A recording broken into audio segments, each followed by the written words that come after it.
Good morning બાળકો, નમસ્તે. આજે આપણે પાછળના આલ્ફાબેટ શીખવાના છે. અહીંયા આગળ આલ્ફાબેટ આ લખેલા છે એની પાછળ કયો આલ્ફાબેટ આવે એ તમારે શીખવાનું છે. ચલો બધાનું ધ્યાન અહીંયા. એ પછી શું આવે તો કે બી. સી પછી શું આવે ડી.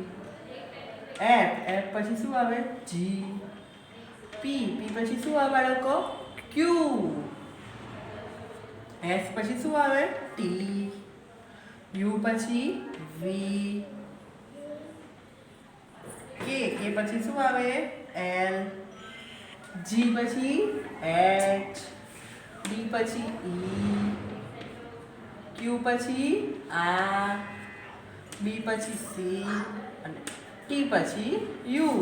આવી રીતે બાળકો તમારે પાછળના આલ્ફાબેટ શીખવાના છે. તમારે નોટબુકમાં લખવાના છે. ત્યાર પછી સાચો મૂળાક્ષર શોધી તેને ફરતે ગોળ કરો.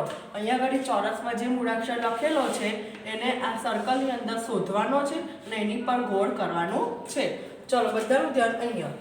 આ શું છે ક્યુ ને અહીંયા આગળ એ આપે છે, તો એ અહીંયા આગળ ક્યાં છે શોધો. એ આ છે, હા તો એની પર ગોળ કરો. આ છે ના, આ છે ના, આ રહ્યો.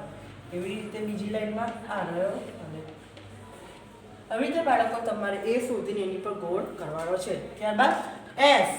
અહીંયા આગળ એસ ક્યાં લખેલો છે શોધો બાળકો. આ રહ્યો એસ, પછી આ તો ટી, આ તો you, P, Q, S. S આ રહ્યો ફરી. ત્યારબાદ બી પછી ફરી એસ છે તો એની પર ગોળ કરો.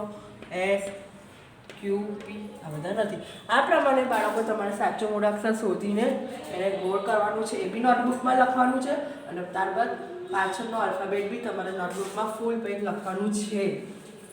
આજનું આપણું ગૃહ કાર્ય છે CW મુજબ HW 2 વાર.